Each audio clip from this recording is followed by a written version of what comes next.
loud and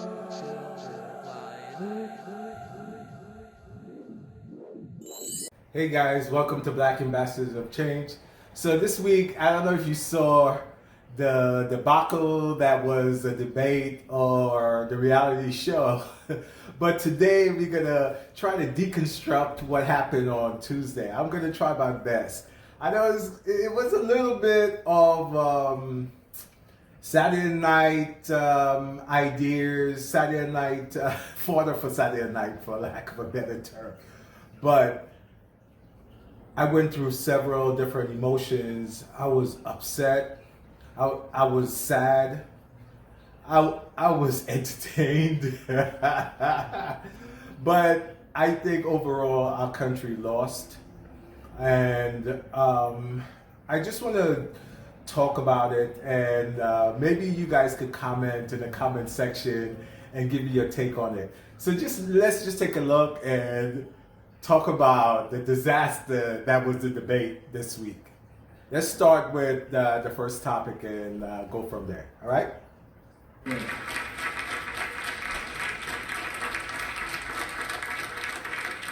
Gentlemen, a lot of people have been waiting for this night, so let's get going. Our first subject is the Supreme Court. President Trump, you nominated Amy Coney Barrett over the weekend to succeed the late Ruth Bader Ginsburg on the court. You say the Constitution is clear about your obligation and the Senate's to consider a nominee to the court.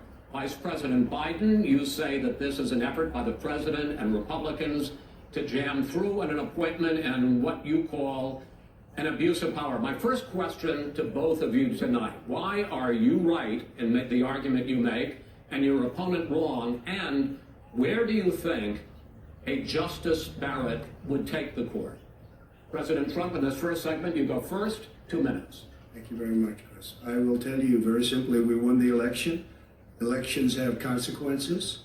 We have the Senate, we have the White House, and we have a phenomenal nominee, respected by all, top academic, good in every way, In fact, some of her biggest endorsers are very liberal people from Notre Dame and other places. So I think she's going to be fantastic. We have plenty of time, even if we did it after the election itself. I have a lot of time after the election, as you know. So I think that she will be outstanding. She's going to be as good as anybody that has served on that court. We really feel that. We have a professor at Notre Dame, highly respected by all, said she's the single greatest student he's ever had. He's been a professor for a long time at a great school. And we won the election, and therefore we have the right to choose her, and very few people knowingly would say otherwise. And by the way, the Democrats, they wouldn't even think about not doing it. If they had, the only difference is they try to do it faster. There's no way they would give it up. They had Merrick Garland, but the problem is they didn't have the election, so they were stopped. And probably that would happen in reverse also, definitely would happen in reverse. So we won the election, and we have the right to do it, Chris. President Trump, thank you. Same question to you, Vice President Biden. You have 2 minutes. Well, first of all, thank you for doing this. Looking forward to this, Mr. President. The American people have a right to have a say in who the Supreme Court nominee is. And that say occurs when they vote for a United States senators and when they vote for the President of the United States.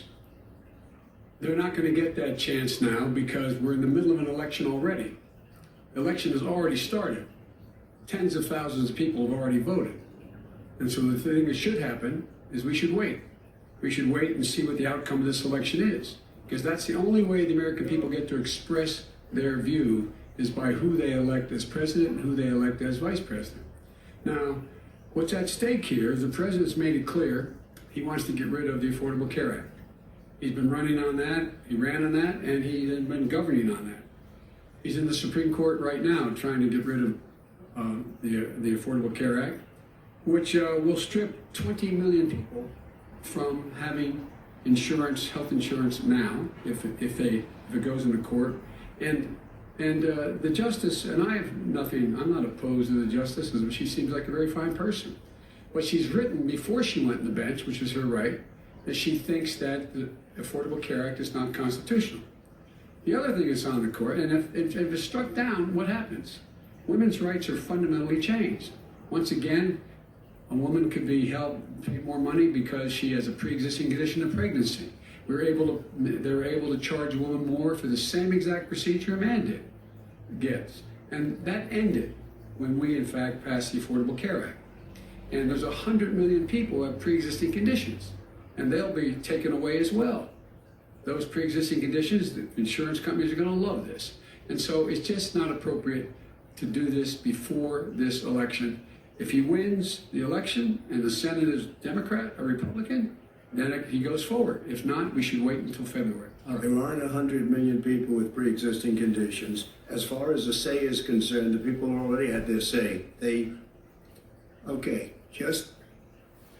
All right, guys. So we just heard the president, Joe Biden, rebutted the president in regard to the Supreme Court judge, and he mentioned that the Supreme Court judge that they nominated was against the Affordable Care Act, and basically said that it was unconstitutional in an editorial that she wrote.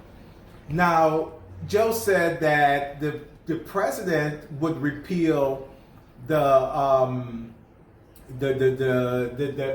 acts, and the act where if you have a pre-existing condition, you're covered, and insurance companies cannot take away your benefit. And he said 100 million people have pre-existing conditions, and the president challenged him. So I did a little research and fact-checked that. As a matter of fact, several studies, if you Google it, says somewhere between 59 million and 139 million Americans have some sort of pre-existing condition and would be affected if the Affordable Care Act was repealed. So Joe Biden was telling the truth, and the president just told his first lie. Let's keep watching.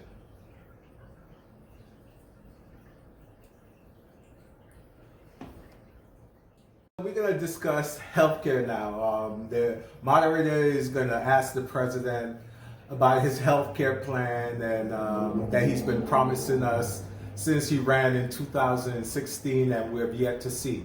So let's just take a look and hear the question and hear both of their responses, and then I'll respond.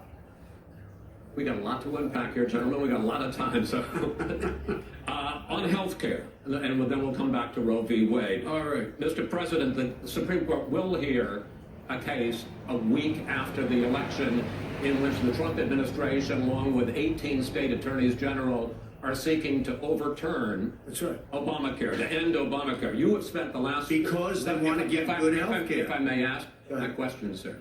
Good health care. Over the last 4 years, you have promised to repeal and replace Obamacare, but you have never in these 4 years come up with a plan, a comprehensive plan to replace Obamacare. Of course I have.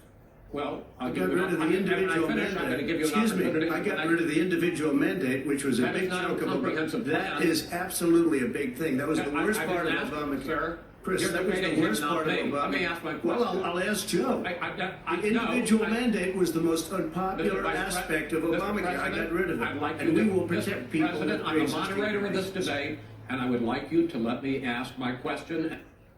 So we're about 15 minutes into the debate, and as you can see, we have already started down the road of a steady decline into a shit fest.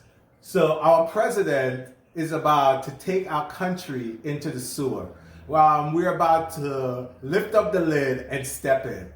Let's keep watching. And then you can answer. Go ahead. You, in the course of these 4 years, have never come up with a comprehensive plan to replace Obamacare, and just this last Thursday, you signed a largely symbolic executive order to protect people with pre-existing conditions 5 days before this debate. So my question, sir, is what is the Trump healthcare plan? Well, first of all, I guess I'm debating you, not him, but that's okay. I'm not surprised. Let me just tell you something. There's nothing symbolic.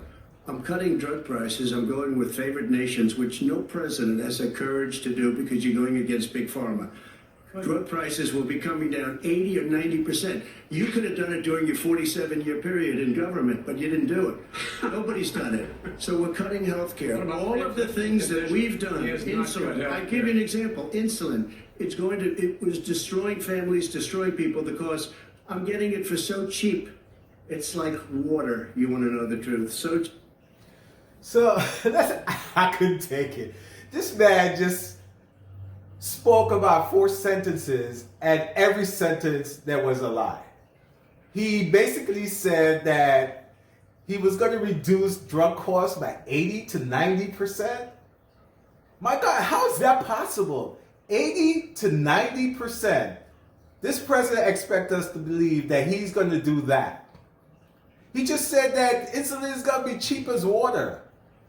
Who is he trying to fool? He has no plan. He said he had a plan since he was running. If you had a plan, why didn't you institute the plan? Then the moderator asked him about the whole plan. He goes, oh, well, I repealed the mandate. That is not a comprehensive plan. So again, he attempts to fool the American people and try to bamboozle us and take us for fools. Guys, it literally took him 2 minutes to tell about 5 different lies, as if we weren't paying attention for the last 4 or 5 years. Okay, let's continue to watch this nonsense. Cheap. Take a look at all of the drugs what we're doing, prescription drug prices. We're going to allow our governors now to go to other countries to buy drugs because they pay just a tiny fraction. This is open discussion. No, but this is big stuff. Sir, you'll be happy. I'm about to pick up on one of your points to ask the vice president, which is he points out that you would like to add a public option to Obamacare. And yes. The argument that he makes and other Republicans make is that is going to end private insurance. It is and not. will. I ask you the question. And it will end. The party says, by the way. It will end private insurance and create a government takeover of health care. It does not. It's only for those people who are so poor they qualify for Medicaid. All right. So, guys, we have heard this from the Republicans. That's been a talking point from them for years, that the option to having an option is going to destroy the private health insurance, a public option. So that's BS. Like the VP said, a public option is only for people on Medicaid. So if you have private insurance, don't believe the BS. It's only for people on Medicaid. Okay, guys, let's keep watching.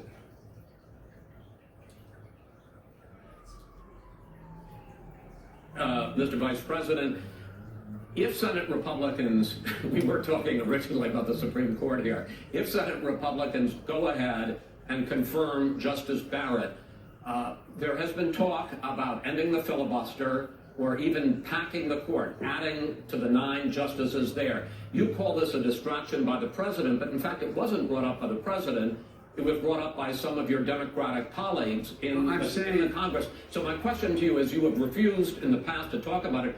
Are you willing to tell the American people tonight whether or not you will support either ending the filibuster or packing the court? Whatever position I take on that'll become the issue. The issue is the American people should speak.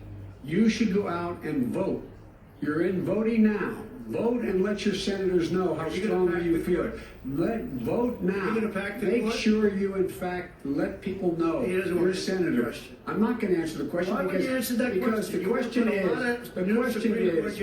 radical left. Will you shut up, man? Listen, who is on your list, Joe? Who's on your list? Right. Gentlemen, I think this is so He's going to pack the court. We have I'm not going to give a list. We have ended this segment. We're going to move on to the second segment. That was real. All right, so let's unpack that a little bit. I don't know if you remember Judge Garland, that President Obama in his last term as president, a whole year before the election, the vacancy came up.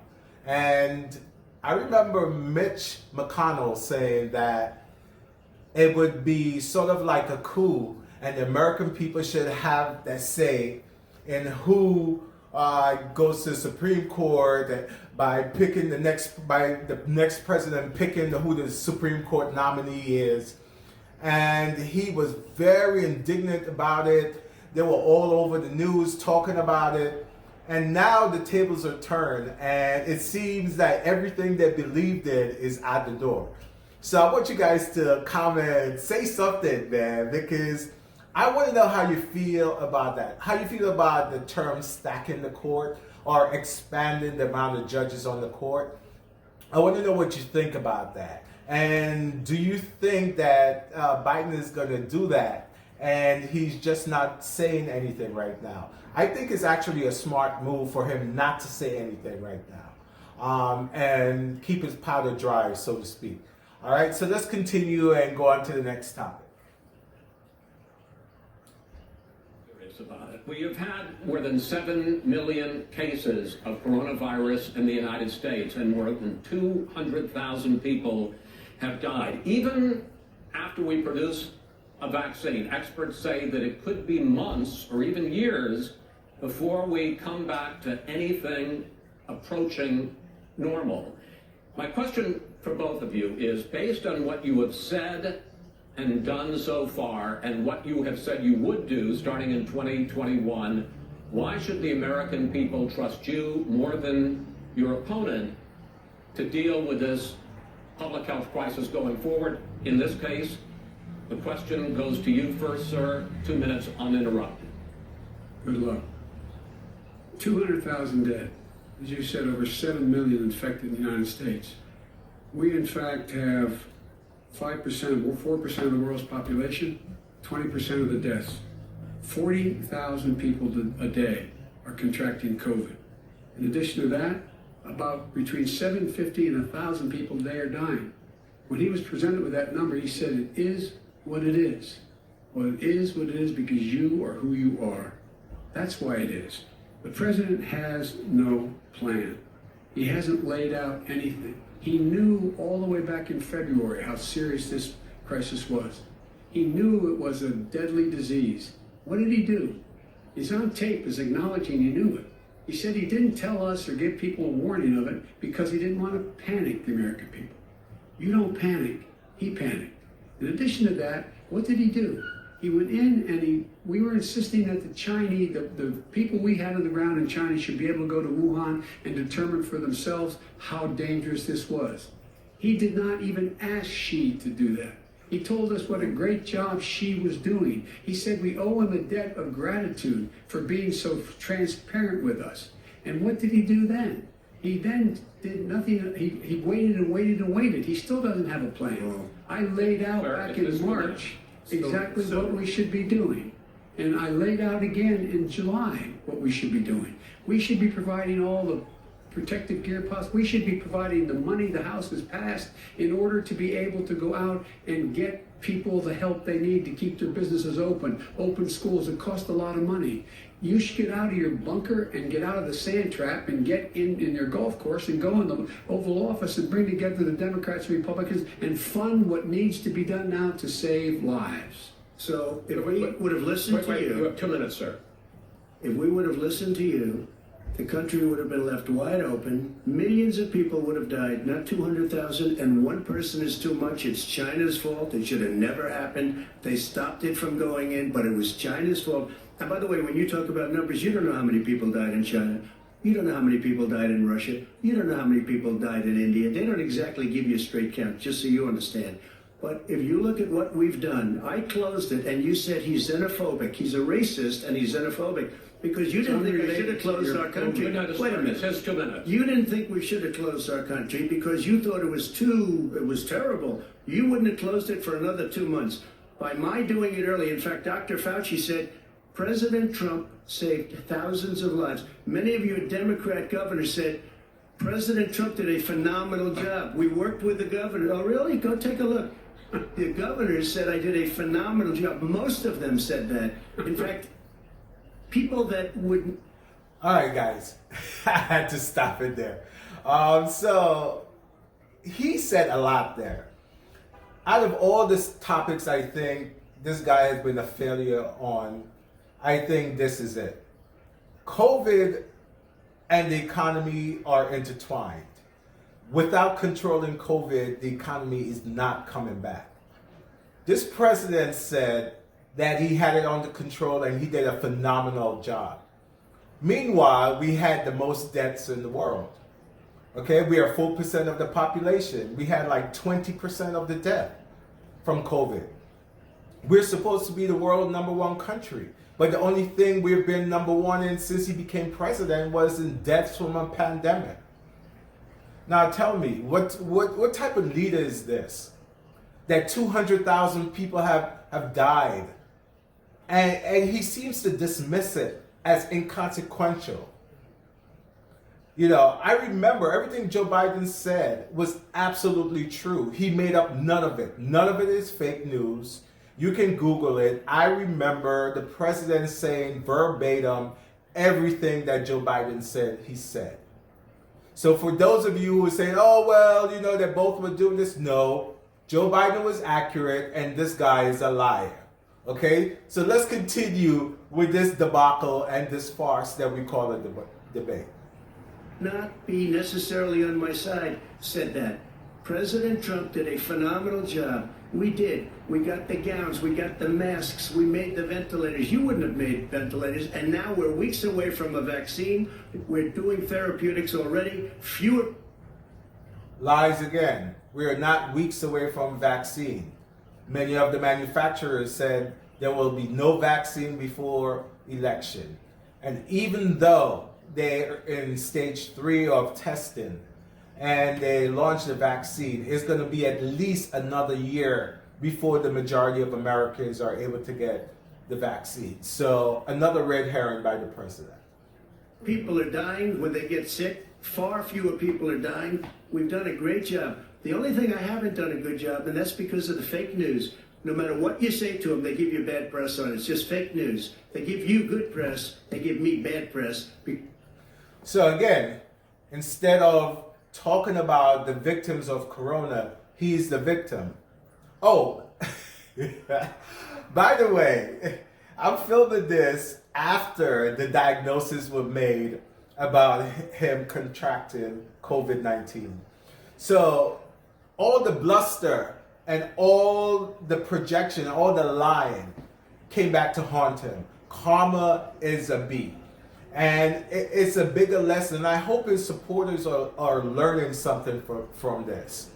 Do not listen to this man. He's a pathological liar, and he's most likely going to get you very ill or get you killed. So the moderator is going to ask the president a continuing question about COVID. So let's hear the question and let's hear what the president responds. How the president responds. It's a political. But those states are not doing well that are shut down right now. President Trump, you have begun to increasingly question the effectiveness of masks as a disease preventer. And in fact, recently you have cited the issue of waiters touching their masks and touching plates. Are you questioning the masks are okay. You have to understand, if you look, I mean, I have a mask right here. I put a mask on, when I think I need it. Tonight, as an example, everybody's had a test and you've had social distancing and all of the things that you have to, but I wear masks when needed. When needed, I wear masks. Okay, let me ask. I don't wear masks like him. Every time you see him, he's got a mask. He could be speaking 200 feet away from me. He shows up with the biggest mask I've ever seen. I will say Vice President Biden, go ahead, sir. Look, the way to open businesses is give them the wherewithal to be able to open. We provided money. But I was asking you, sir, about masks. Well, masks make a big difference. His own head of the CDC said if we just wore masks between now, if everybody wore masks in social distance between now and January, we'd probably save up to 100,000 lives. So, again, the irony is thick with this. Because this guy just made fun of Joe Biden for wearing a mask. And look now, he tested positive. So who are you going to listen to? The guy that didn't listen to the experts and put politics ahead of your health and is positive? Or the guy that listened and wore a mask and is negative? The choice is yes. But we're gonna continue to watch, and so keep watching. This is really entertaining and sad and pitiful at the same time. It matters. And they've also said the matters. opposite. They've also said, All right, guys. So let's talk about the economy now. The moderator is gonna ask some questions, move on, and ask some questions about the economy. Let's see what these guys have to say. The economy is, I think it's fair to say, recovering faster than expected from the shutdown. Much faster. In the second quarter, the unemployment rate fell to 8.4% last month. The Federal Reserve says the hit to growth, which is going to be there, is not going to be nearly as big as they had expected. President Trump, you say we are in a V-shaped recovery. Vice President Biden, you say it's more of a K-shape. What difference does that mean to the American people in terms of the economy? President Trump, in this segment, you go first. so we built the greatest economy in history. We closed it down because of the China plague. When the plague came in, we closed it down, which was very hard psychologically to do. He didn't think we should close it down, and he was wrong. And again, 2 million people would be dead now instead of still 204,000 people is too much. One person is too much. Should have never happened from China. But what happened is we closed it down, and now we're reopening, and we're doing record business. We had 10.4 million people in a 4-month period that we've put back into the workforce. That's a record the likes of which nobody's ever seen before. And he wants to close down he will shut it down again. He will destroy this country. You know, a lot of people, between drugs and alcohol and depression, when you start shutting it down, you take a look at what's happening in some of your Democrat-run states where they have these tough shutdowns. And I'm telling you, it's because they don't want to open it. One of them came out last week, you saw that. Oh, we're going to open up on November 9th. Why November 9th? Because it's after the election. They think they're hurting us by keeping them closed. They're hurting people. People know what to do. They can social distance, they can wash their hands, they can wear masks, they can do whatever they want. But they got to open these states up. When you look at North Carolina, when you look, and these governors are under siege, Pennsylvania, Michigan, and a couple of others, you got to open these states up. It's not fair. You're talking about almost it's like being in prison. And you look at what's going on with divorce, look at what's going on with alcoholism and drugs. It's a very, very sad thing. And he'll close down the whole country. This guy will close down the whole country and destroy our country. Our country is coming back incredibly well, setting records as it does it. We don't need somebody to come in and say, let's shut it down. All right, your 2 minutes, sir. We're now moved to you. As I said, posing the question, the president says it's a V-shaped recovery. You say it's a K-shaped recovery. What's the difference? The difference is millionaires and billionaires like him in the middle of the COVID crisis have done very well. Billionaires have made another $300 billion because of his profligate tax proposal, and he only focused on the market. But you folks at home, you folks living in Scranton and Claymont and all the small towns and working class towns in America, how well are you doing? So let's talk about that, because you hear the president and talk about the economy, miraculous recovery, and we had the greatest economy before COVID happened.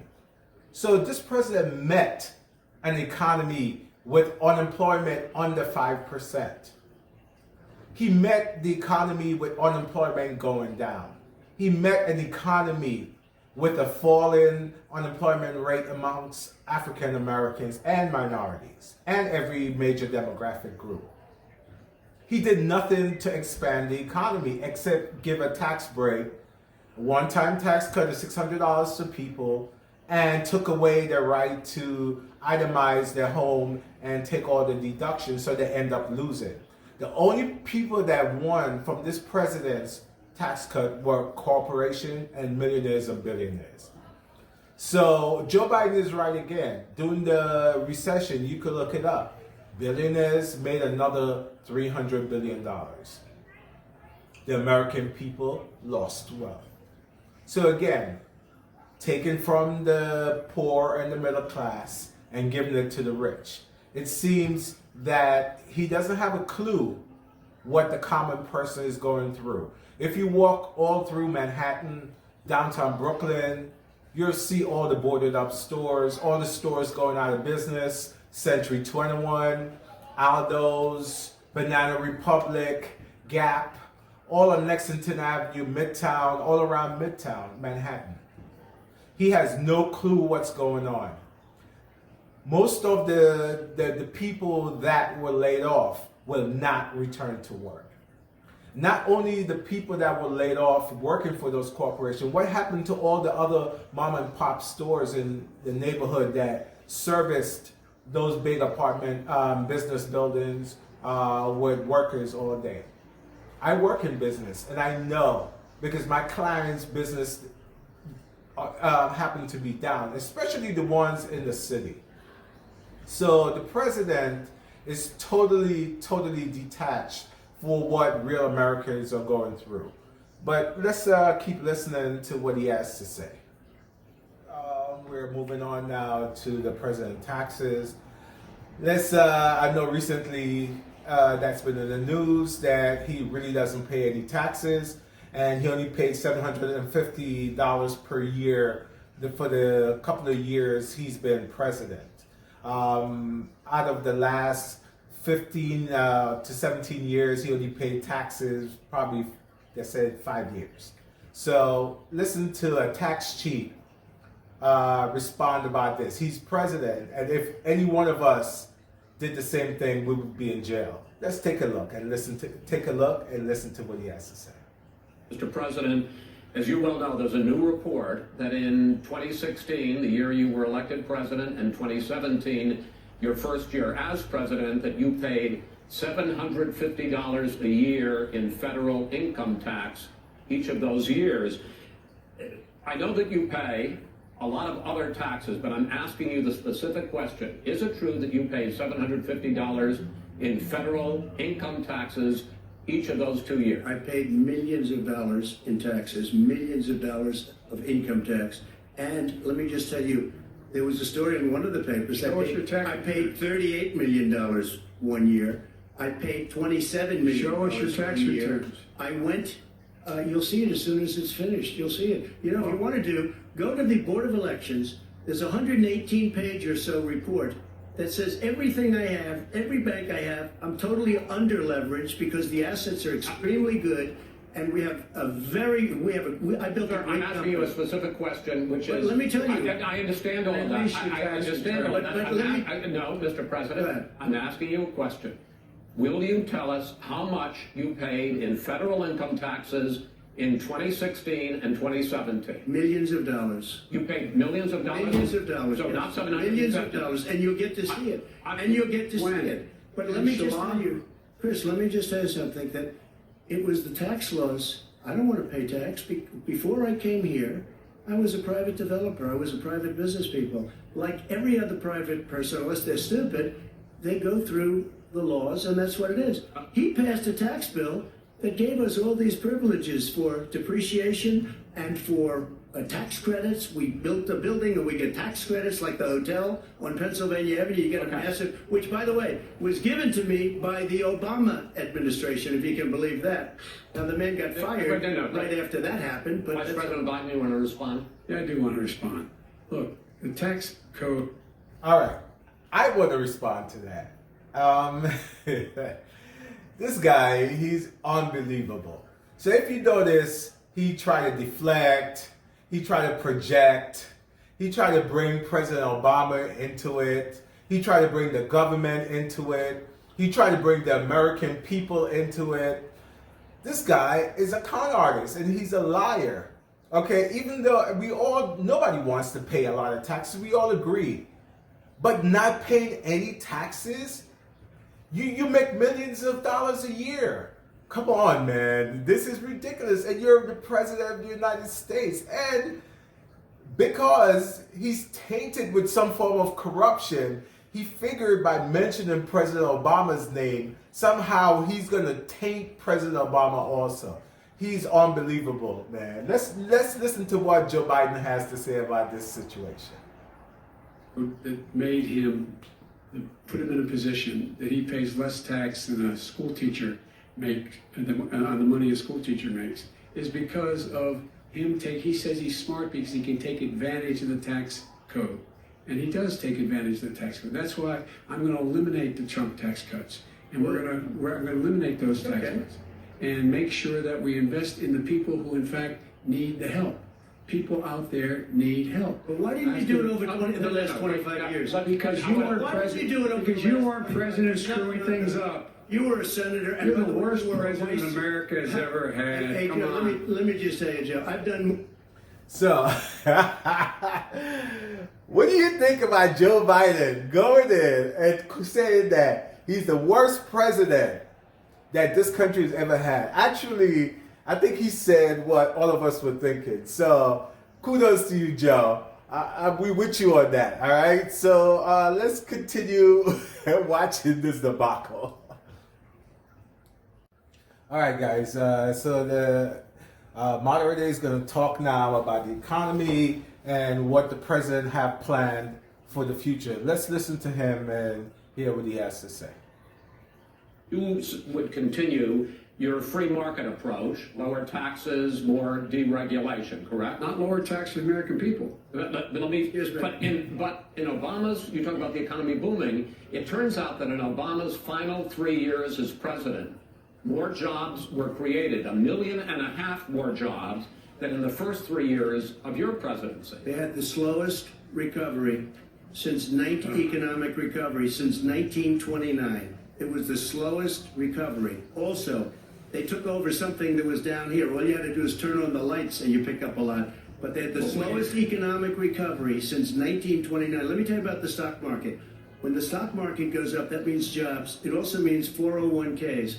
If you got in, if you ever became president with your ideas, you want to terminate my taxes, I'll tell you what, you'll lose half of the companies that have poured in here will leave, and plenty of companies that are already here, they'll leave for other places.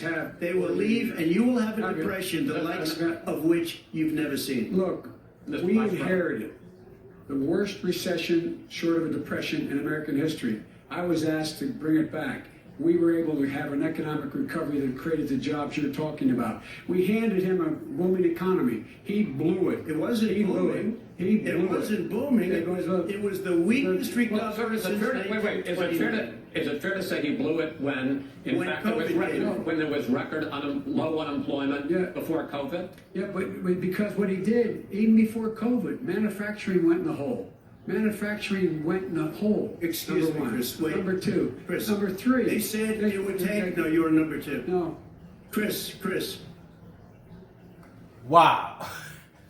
Did he just call Joe a number two because he disagreed with Joe? Come on, man. This is a new low for this freaking country. Excuse my language. Now, this is the point where I told you it really upset me because I really thought this is just one of many occasions where the president literally dragged this country through the sewer. That is totally inappropriate for him to answer Joe Biden that way. That's totally inappropriate. Man, I can't even get it out. I got so freaking pissed off looking at this. Can you believe this? Can you believe this guy?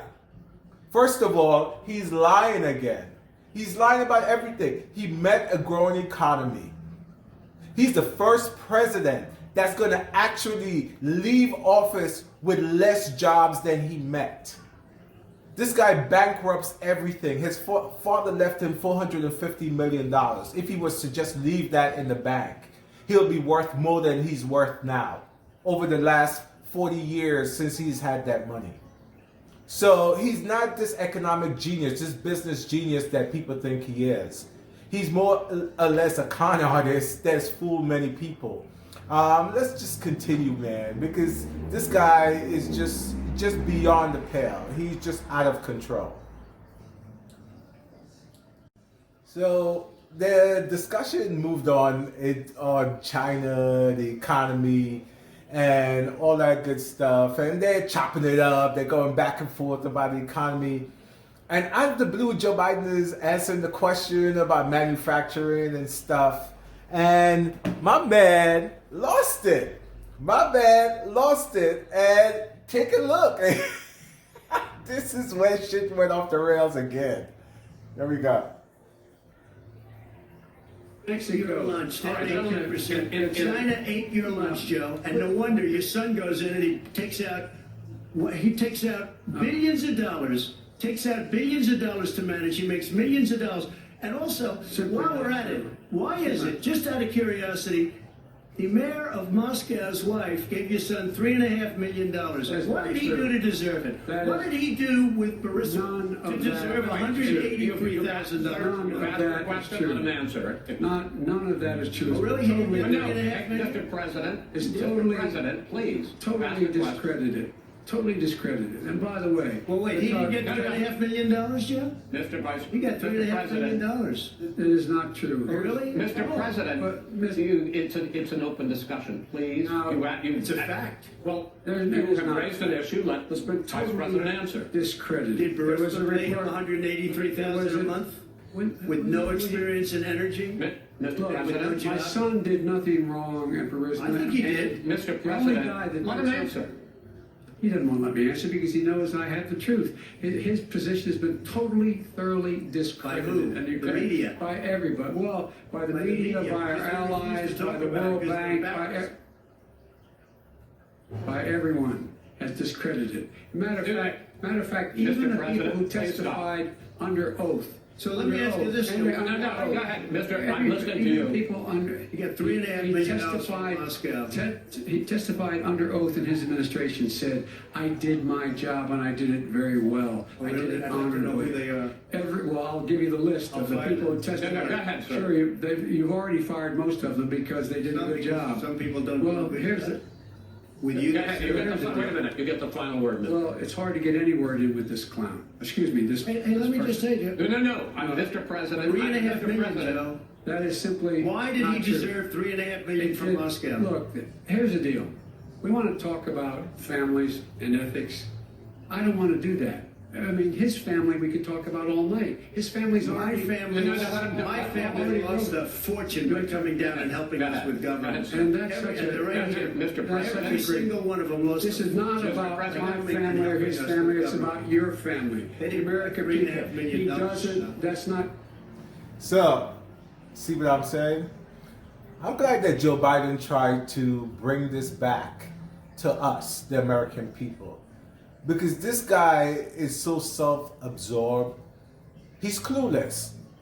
He has actually, not even the slightest thinking process, not the slightest thought of the American people. He doesn't think of us in any way, shape, or form as anything valuable or anything worthwhile. He look at us as just a means to an end, a means to power. And, his behavior right here said it all to me. It was just beyond disgusted right here.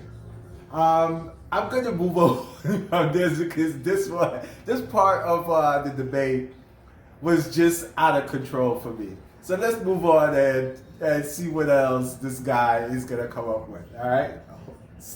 Hold on here. True, it doesn't want to talk about. President Biden, you say that President Trump's response to the violence in Charlottesville 3 years ago, when he talked about very fine people on both sides, was what directly led you to launch this run for president. Oh, yes, sir.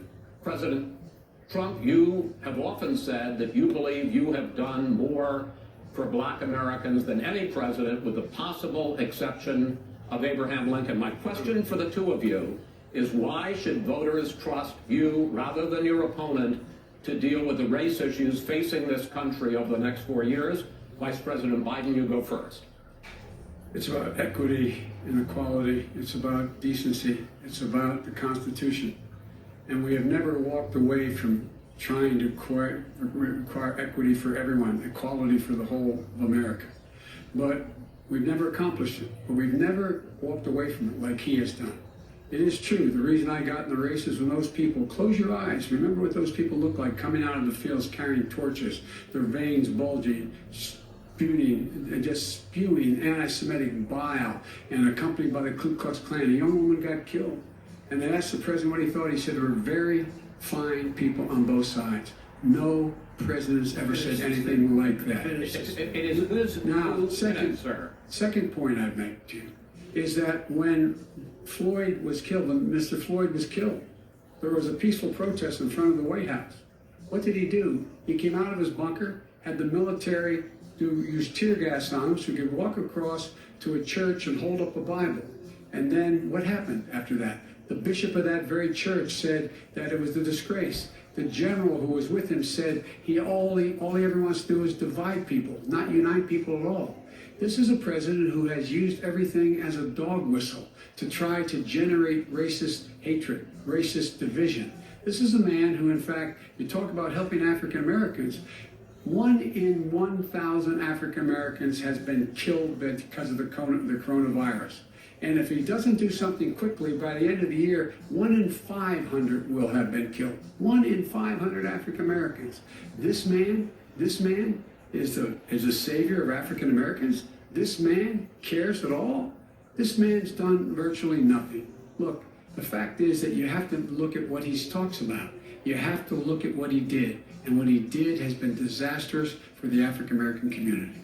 So, President Trump, you have 2 minutes. Why should Americans trust you over your opponent to deal with They did a racism? crime bill, 1994, where you call them super predators, African Americans, the super predators, and they've never forgotten it. They've never forgotten it, Jefferson. No, sir, it's his 2 minutes. So you did that, and they call you a super predator, and I'm letting people out of jail now that you have treated the African American population community, you have treated the black community about as bad as anybody in this country. You did the and that's why, if you look at the polls, I'm doing better than any Republican has done in a long time, because they saw what you did. You call them super predators, and you've called them worse than that, because you look back at your testimony over the years, you've called them a lot worse than that. As far as the church is concerned, and as far as the generals are concerned, we just got the support of 250 military leaders and generals, total support. Law enforcement, almost every law enforcement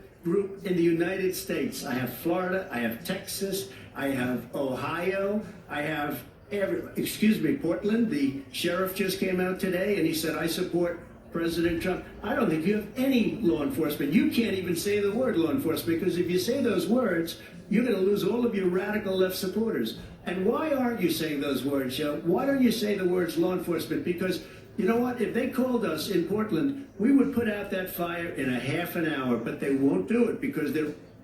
So, I had to pause this here. So, I don't think either candidate really answered that question in a great way. To me, Joe Biden missed an opportunity to talk about what him and President Obama did for African Americans as far as graduation rates, home ownership, college loans, high school graduation rates, things like that, credit card debt, all those things, healthcare, things that disproportionately impacted African Americans.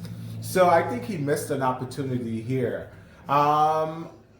Trump, he never said he did anything for African Americans except what? Let some people out of prison. And then he contradicted that with promoting more law enforcement.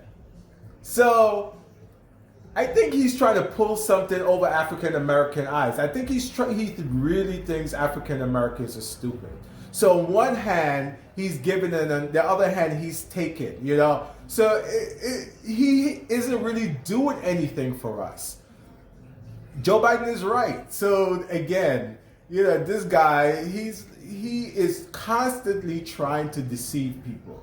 And if you blink for a second and you're not fully aware, you will get fooled by this guy. You have to be sharp. Otherwise, this guy says so many lies. You would just, if you put your guard down for a second, you would believe certain things are true when they're not. All right, so let's keep listening to this debate, because you know it's really turning out to be something that is going to leave a bad taste in most American mouths. I'm sure you can concur with me on that. Let's continue to look at this. All right. run by radical left Democrats. If you look at Chicago, if you look at any place you want to look, Seattle, they heard we were coming in the following day and they put up their hands and we got back Seattle. Minneapolis, we got it back, Joe, because we believe in law and order, but you don't. The top 10 cities and just about the top 40 cities are run by Democrats and in many cases radical left, and they've got you wrapped around their finger, Joe, to a point where you don't want to say anything about law and order. See that? I'm not. He spent all his time talking about law and order. It's total contradiction to what he just promoted.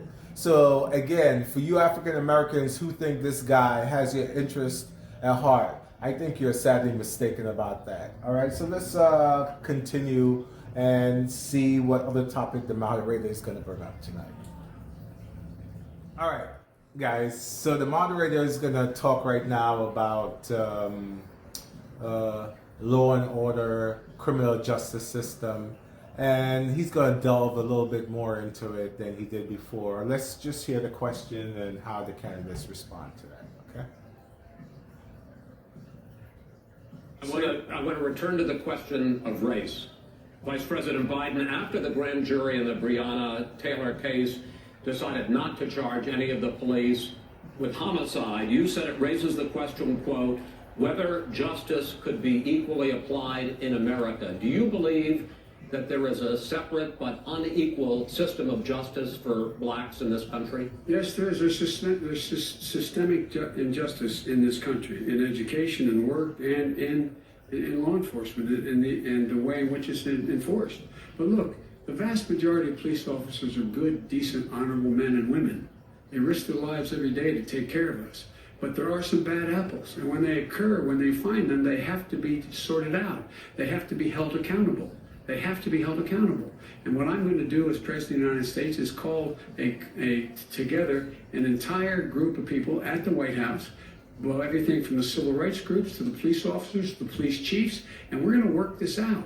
We're going to work this out so we change the way in which we have more transparency in when these things happen. These cops aren't happy to see what happened to George Floyd. These cops aren't happy to see what happened to Breonna Taylor.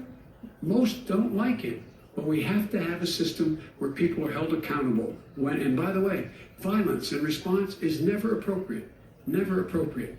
Peaceful protest is. Violence is never appropriate. All right, what is peaceful protest? When they run through the middle of the town and burn down your stores and kill people all over the place? That is not peaceful. President Trump, I'm not asking. But you say it is. President Trump, I'd like to continue with the issue of race. I promise we're going to get to the issue of law and order in a moment. This month, your administration directed federal agencies to end racial sensitivity training that addresses white privilege or critical race theory. Why did you decide to do that, to end racial sensitivity training? And do you believe that there is systemic racism in this country, sir? I ended it because it's racist. I ended it because a lot of people were complaining that they were asked to do things that were absolutely insane, that it was a radical revolution that was taking place in our military, in our schools. So I have to pause this here. I don't want to lose my train of thought. He said racial sensitivity training is racist. You heard that, correct? I want that to sink in for some of you guys, because that is one of the taglines that many Republicans use. That if you talk about something, you're making it worse. Or if you point something out as being an injustice, you're the one that's causing the problem. You're the troublemaker. And instead of trying to address the problem, they try to make it seem as like you're the problem. You're causing the problem by pointing out the problem. And the president consistently never take responsibility for anything. He consistently tried to pass the blame on to somebody else. And listen to him say that some of the people felt that they were victims and they were switched positions. So inevitably they're admitting that African Americans and minorities are in a position of inferiority because they're claiming that they're feeling victimized right now, right? So they're admitted in a side way that, they're victimizing minorities and African Americans, and they don't like to be victimized. But let's continue listening. All over the place, and you know it, and so does everybody else. And he would know. What is Oh, it's radical totally about racist. racial sensitivity training? If you were a certain person, you had no status in life. It was sort of a reversal. And if you look at the people, we would pay people hundreds of thousands of dollars to teach very bad ideas, and frankly, very sick ideas. And really, they were teaching people to hate our country. And I'm not going to do that. I'm not going to allow that to happen. We have to go back to the core values of this country. They were teaching people that our country is a horrible place, it's a racist place, and they were teaching people to hate our country. And I'm not going to allow that to happen. Vice President Biden? Nobody's doing that. So let's talk about this. So talking about the injustices, as I said, is perceived to be the problem. Talking about the injustices that African Americans endured in this country is teaching racism. So in other words, what they're trying to tell you to do is shut up. They don't want to hear your problems. They're not interested in your issues. And I find it very discomforting that many black people or African Americans or minorities still support this guy. What are you supporting? That you have a couple of dollars in your pocket? What exactly you think you're going to gain if the majority of your people are oppressed? What are you going to gain if they take away your rights? Will a couple of dollars take away, fill that void? I doubt that very much. So, I advise a lot of folks, listen to what people say they want to do or they will do, because of who they are, and stop projecting onto them what you would like to be. Because the president consistently says who he is. And all I hear from his apologizers is who they perceive him to be or who they want him to be, not who he is.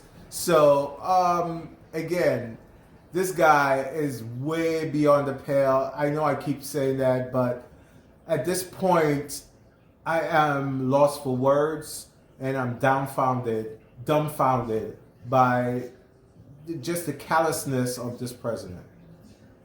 Racist. You just don't. Here's the deal. I know a lot more about this. Let him finish.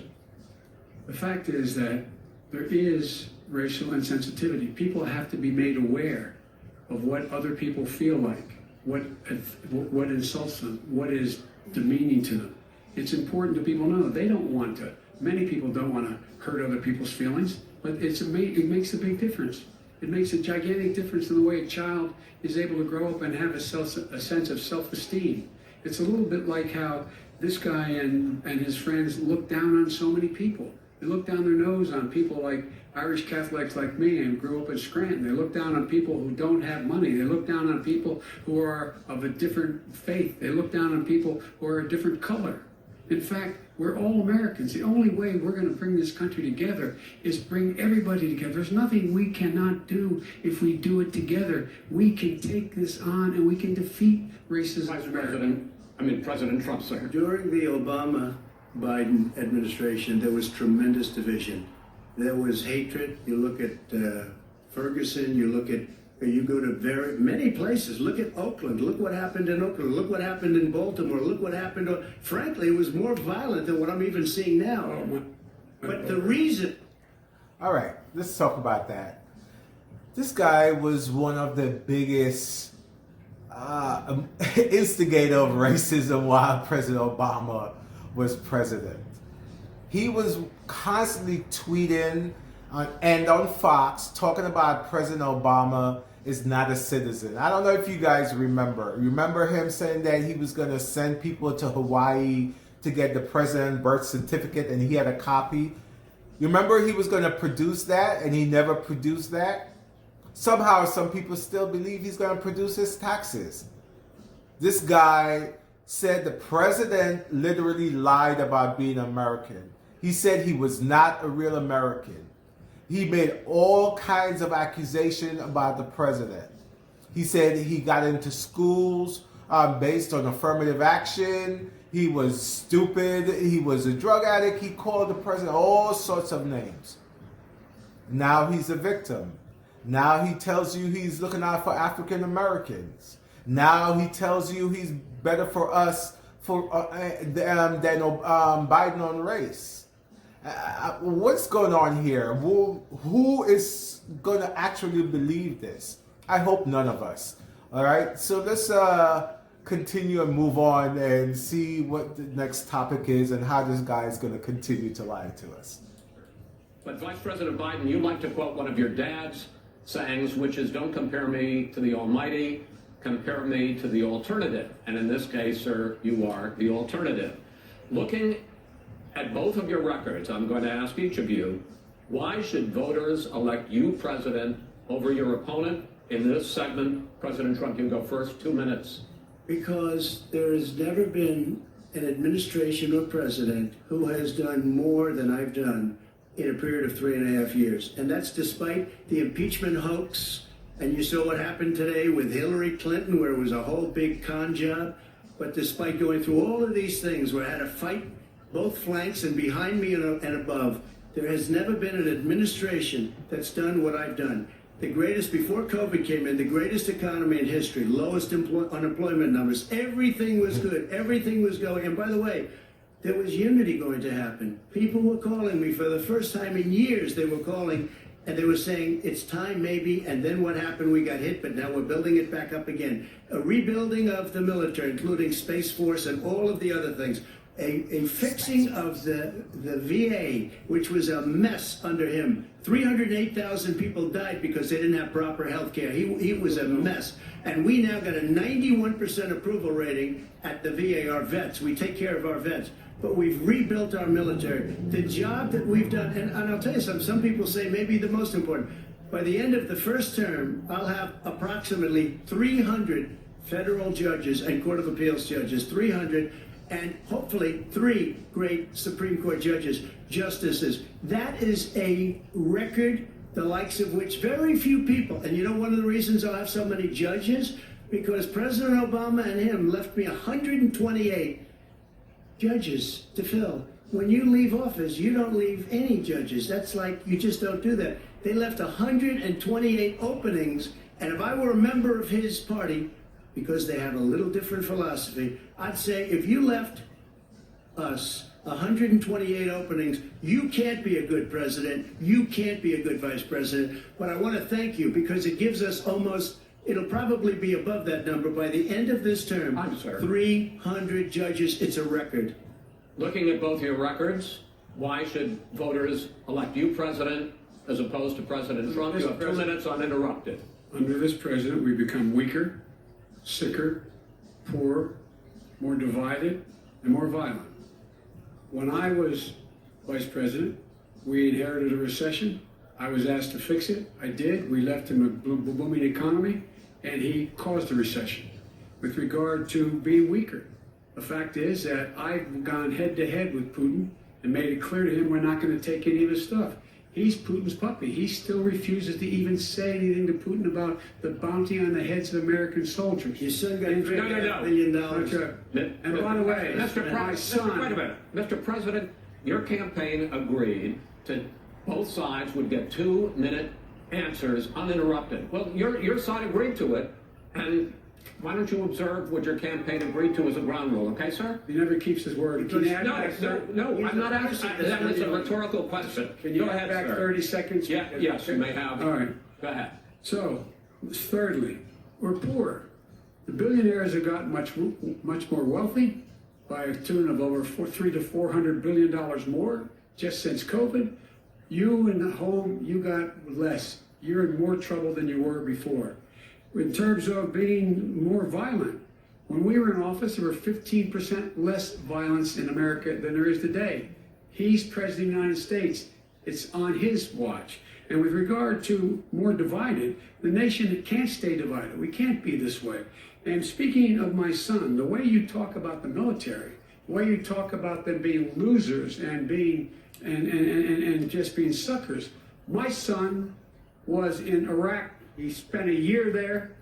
He got the Bronze Star. He got the Conspicuous Service Medal. He was not a loser.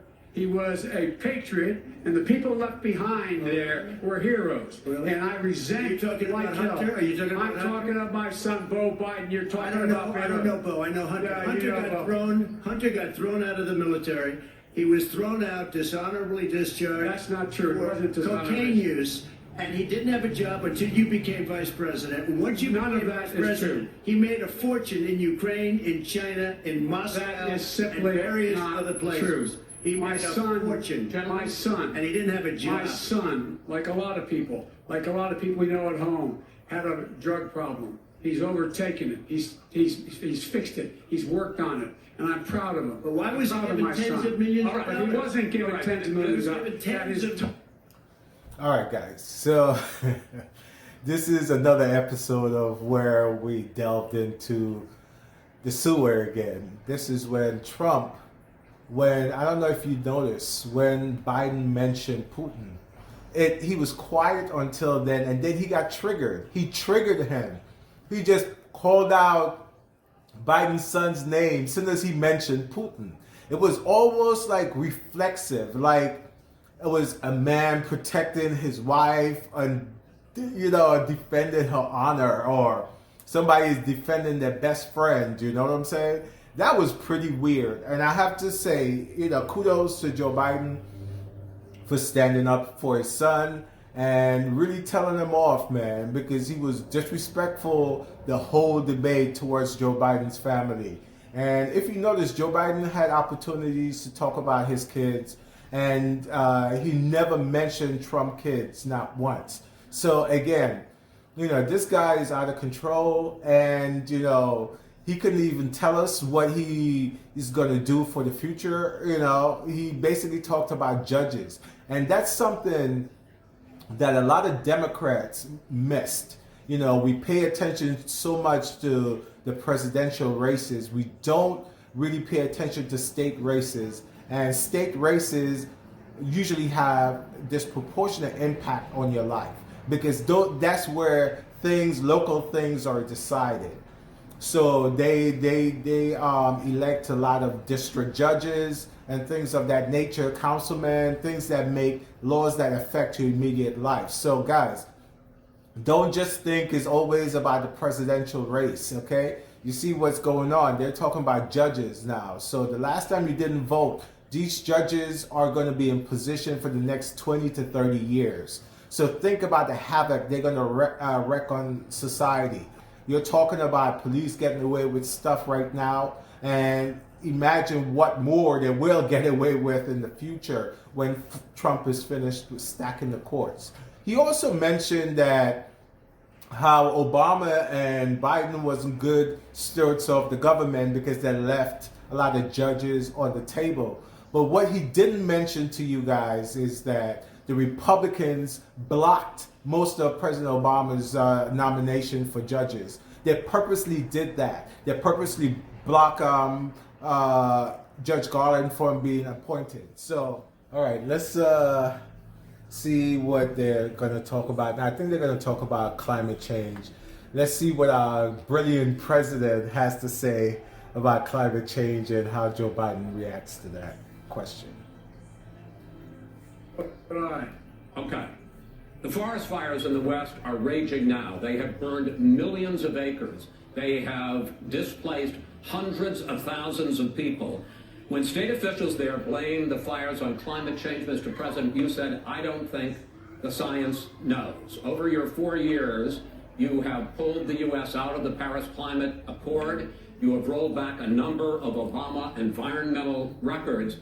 What do you believe about the science of climate change, and what will you do in the next 4 years to confront it? I want crystal clean water and air. I want beautiful clean air. We have now the lowest carbon. If you look at our numbers right now, we are doing phenomenally. But I haven't destroyed our businesses. Our businesses aren't put out of commission. If you look at the Paris Accord, it was a disaster from our standpoint. And people are actually very happy about what's going on because our businesses are doing well. As far as the fires are concerned, you need forest management in addition to everything else. The forest floors are loaded up with trees, dead trees that are years old, and they're like tinder, and leaves and everything else. You drop a cigarette in there, the whole forest burns down. You've got to have forest management. What do you You've got to have believe? cuts. What do you believe about the science of climate change, sir?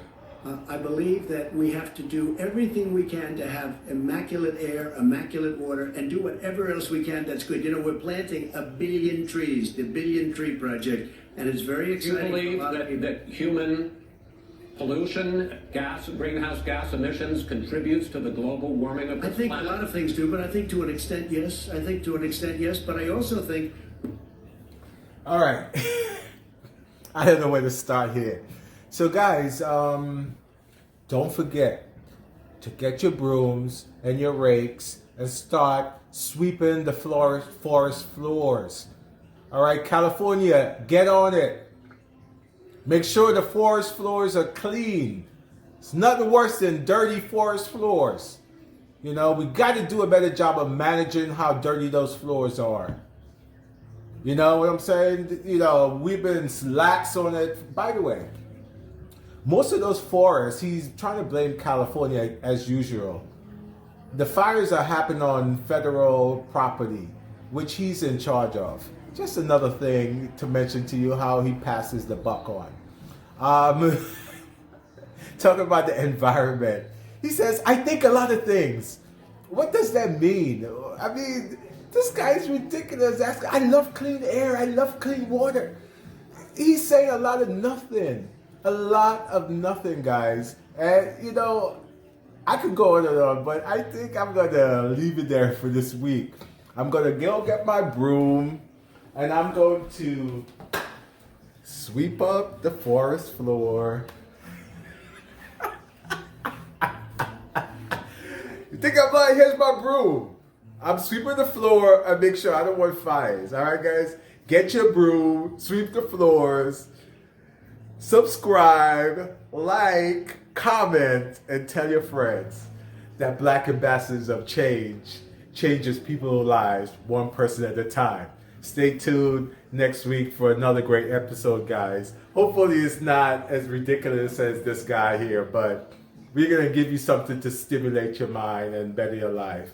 Black Ambassadors of Change, making change one person at a time. Peace out, guys.